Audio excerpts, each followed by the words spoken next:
यहाँ आप आते हो परमात्मा पाने के लिए इस दास के पास, आपको यहाँ कोई उलट सुलट बोल भी जाता है, कोई उसकी परवाह नहीं करनी, जिसने भगवान चाहिए। मान अमान करो क्यों ना कोई, चाहे समाज वाले भी आपका मान अपमान करें।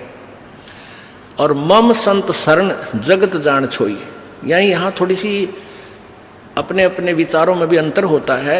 ये परम संत पूर्ण परमात्मा के विचार हैं और वो तुलसीदास के एक व्यवहारिक विचार हैं।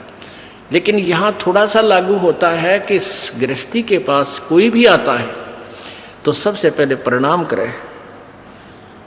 सतसाहिब, जैसे हम सतसाहिब बोलते हैं, मान ले कोई राम राम बोलता है तो उसको राम राम ही में उत्तर दे देवे। नमस्ते करता है तो नमस्ते जी, आओ बैठो, तो उसका आदर सत्कारी स्वाभाविक गुण होना चाहिए गृहस्थी में। तो ऐसे वो जो कि पहले वाले सभी में ये विद्यमान था। तो राजा जनक खड़े हो गए सिंहासन छोड़कर जब एक ऋषि जी उनके द्वार पर आए, साधु वेशभूषा वाले, और अलग से एक गद्दा तख्त सुचा साफ तक बना रखे, क्योंकि ऋषि लोग आते जाते रहते थे संतों के पास, राजाओं के पास, तो उनके लिए अलग आसन बनवा रखे थे। अच्छे कपड़े स्वच्छ धोकर रखा करते थे। नौकरों को आदेश दिया कि ऋषि जी आगे हैं और उनका आसन लगाओ अलग से, उनका अलग आसन लगवान लागे। ऋषि जी सुखदेव नौकानो नीचे बैठ गया वहीं पर। तो राजा जनक दौड़कर निकट आए, महाराज यहाँ ना बैठो, महाराज मेरा अपमान ना करो, अपमान ना करो, यहाँ बैठो। उन्होंने बोला नहीं मैं यहीं बैठूंगा। तो राजा जनक कहने लगे भाई ऐसी मेरे से क्या गलती होगी, आप रुष्ट हो ऋषि जी? कि नहीं। फिर बैठे बैठे सारी कहानी सुना दी कि मैं आपको गुरु बनाने आया हूँ और आज मैं ऊपर नहीं बैठ सकता। अब सुथरे दिन आ गए, नर्म आ गया तो भगवान के निकट आ गया। सुखदेव ऋषि बोला कि, और राजा जनक कहने लगे महाराज मेरा क्यों मजाक उड़ाओ, आप तो जन दुनिया को ज्ञान देने वाले, और सूर्य को दीपक क्या दिखाऊंगा मैं सारी कहानी बता दी कि मैं ऐसे ऐसे ऋषि भगवान विष्णु के लोक में गया था, उन्होंने मुझे वहाँ अलाउड नहीं किया। उन्होंने कहा कि मैं आपको गुरु बनाऊं, फिर भक्ति करूं, तब मैं स्वर्ग जाऊंगा, मुझे स्वर्ग जाना है। फिर राजा जनक के जचगी भाई इब तक मैं ठीक बोलता दिखा है। कहने लगा ठीक है महाराज, मैं सुबह नहा धो के स्नान करके सुबह नाम दूंगा तेरे को। अब वो थोड़ी बहुत ज्ञान तो हो जा है कि भाई ये किस टाइप के इंसान होया करेंगे, गृहस्थी ने देख के भी से नफरत करते हैं, ये जो नकली से होया करें। इसकी सारी फड़काड़नी चाहा था, परीक्षा भी लेना चाहा था। उसने अलग से एक मकान में उनकी रहने की व्यवस्था करवा दी और वहाँ एक लड़की की, एक युवा लड़की की ड्यूटी लगा दी कि आप इनकी केयर टेक करो, अतिथि आए हैं, खाना खिलाओ, कपड़े बिछाओ इनके, और कोई असुविधा ना रहे, रात को भी इनके पास। सारी तो उसको ट्रेनिंग दे दी थी लड़की को राजा जनक ने।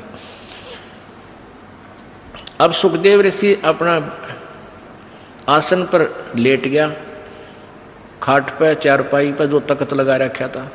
वो लड़की रात्रि के समय जाकर के उसके तख्त पर बैठ गई। सुखदेव ऋषि ने पैर पीछे को कर लिए, वो और निकट आ गई। वो थोड़ा सा और आगे को सरका, वो और निकट हुई तो उठ कर दूर खड़ा हो गया। कहने लगा बहन तू बाहर चली जा। वह लड़की बाहर आ गई। राजा जनक ने पूछा कि क्या क्रिया रही बेटी, कैसा है ये ऋषि जी? ने बोले जी ऋषि जी पक्का है, ऐसे ऐसे मैं बेड पर बैठी आपके आदेश अनुसार। तो इसने सारी ऐसे ऐसी क्रिया बताई, खड़ा हो गया और बाद में बोला बेटी बहन बाहर चली जा। तो बोला ठीक है। अब क्या हुआ कि वो उसका नीचे बिछा दिया कपड़ा, जैसे दरी वरी जो बिछा, वो बैठ गया भगत की तरह और कहने लगे बैठ जा ऋषि जी, अब मैं तुझे उपदेश दूंगा, पहले मैं नहा लूं, स्नान कर लेता हूं।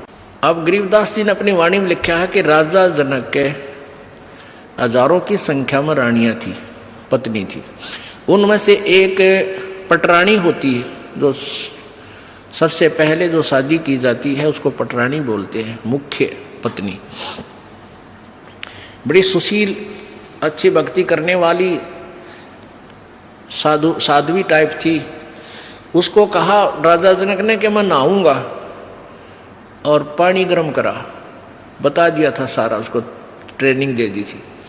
वहीं पर जहाँ इस पहले बड़े बड़े दरवाजे होते थे, वहीं इधर सुखदेव ऋषि बैठा और इस साइड में लगा का चूल्हा ईंटा का, और ऊपर धर दिया पतीला और नीचे बाल दिए लकड़, सूखी लकड़, और पानी न्यो उबला जो कर चाय बनाया करें, बनाते उबला करें।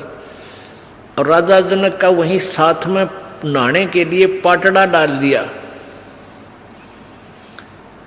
और राजा जनक वहां नहाने के लिए विराजमान हो गया, धोती बांध के। और वो रानी जो पटरानी थी उसकी, वो लोटा भरे उस उबलते जल में थे, चूल्हे वाले पन्नों का नो पतीला ऊपर रखा है, और राजा जनक की चोटी में घेरे रास गेला नवावे, और वो पानी राजा जनक पर डाल रानी तो, और सुखदेव नो है जलेगा भी हो। अब वो पानी उस पर गिरे, सुखदेव पीछे नो है। अब राजा जनक देख रहा अग्रेसी जी की कैरियर सलोरी है। राजा बिहन से देई जब तारी, और हमें स्नान करावे नारी।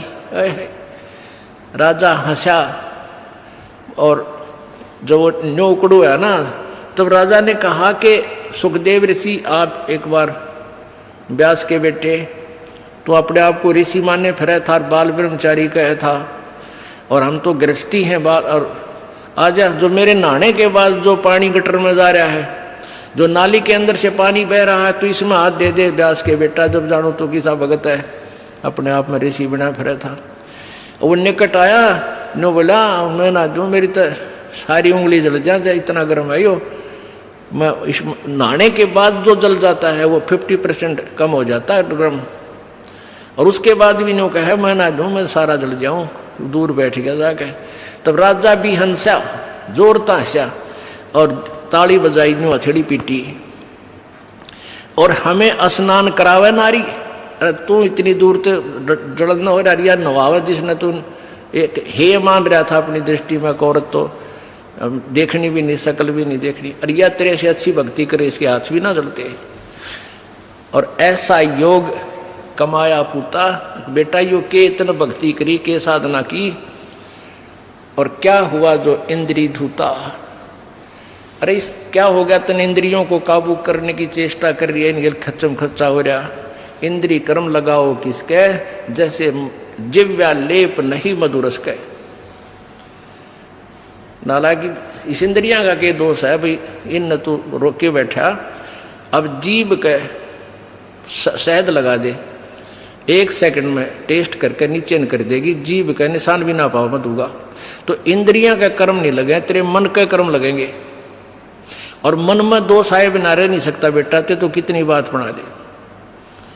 या वो भी जान गया भाई मन तो दुष्ट है, तो 1 मिनट में करा के बूंदी सोच जा, फिर सेकंड में कुछ और सोच ले। तो कहते हैं इंद्री कर्म लगाओगे किसके, जिव्या लेप नहीं बदुरस के। काफी ज्ञान दिया, फिर समझाया उसको। फिर क्या बताया कि रात्रि के समय ये लड़की तेरे बेड पर बैठी, और तेरी क्या स्थिति थी, क्यों डर गया, या कोई खावत थी तेरे को, तेरे में ज्ञान नहीं, विवेक नहीं, अब तू आत्म तत्व में भी नहीं है, परमात्मा के निकट कहाँ, तो बहुत देर की बात है। योगी पुरुष आत्म तत्व में आ जाते हैं, स्त्री और पुरुष की आत्मा में उन्हें भिन्नता नजर नहीं आती। अगर तू थोड़ा बहुत आत्म तत्व में भी आ रहा होता, तो भी तेरे अंदर ये शुक्र पैदा ना होती, और बैठ जाता, कहता जा बेटी बैठ, आओ भाई बैठो, बात परमात्मा की चर्चा शुरू करता, उसको ज्ञान सुनाने लग जाता। आप पे दोष खत्म था, तेरे अंदर दोष था, इसलिए तू सुकड़ा। इस तरह एक बार सांग देखने चले गए 2 जने, एक तो पहले जाता था, एक पहली बार गया था, और वो लड़के उस समय लड़कियों का ही रोल बना के और मेल फीमेल का रोल करा करते हैं। तो नाच रहे थे, कोई गा रहा था, अच्छे सुसज्जित कपड़े मेकअप कर रखी थी। तो पहली बार जो लड़का गया था वो लोग कहा दूसरे ने, देख के सुंदर लड़की, देख किसा बढ़िया नाच है, और दूसरा बोला लड़की को ना, यो लड़का है, उसका ना जच्चिया बात है ना, तने नहीं बेरा। वो फिर शाम के समय जब वो वहाँ अपना समांग करके, वो ड्रामा पूरा करके, जब जहाँ वो रुके थे किसी चौपाल में वहाँ गए, वो पहले जो सत्संग सुन जिसने वो सांग देख रखे थे वो अपने साथी को लेकर वहाँ चला गया। किसको? जो पहली बार गया था। कहाँ? जहाँ वो रुके हुए थे, उनके साथ साथ चले गए। उन बच्चों ने जाते ही वो सारा मेकअप उतार के, कपड़े निकाल के न्यारे न्यारे टांग दिए, और वो लड़के नो के नो कच्चे कच्चे में खड़े। तब उसका यकीन हुआ, जो पहली बार सांग देखने गया था, अगर तो छोरे थे, छोरी कोई ना थी। अब अगले दिन जब वो सांग देखने गया, वो नाचा भी था वो लड़का, और लड़की का मेकअप भी था, पर उसने लड़की नजर नहीं आई थी, वो लड़का दिखा था। तो ऐसे ही जब आत्मज्ञान में भी होता, सुखदेव तू तने लड़की नहीं दिखा, उधर ड्रामा कर रहा था, बेटा अपना कल्याण करा ले। बोलो सतगुरुदेव।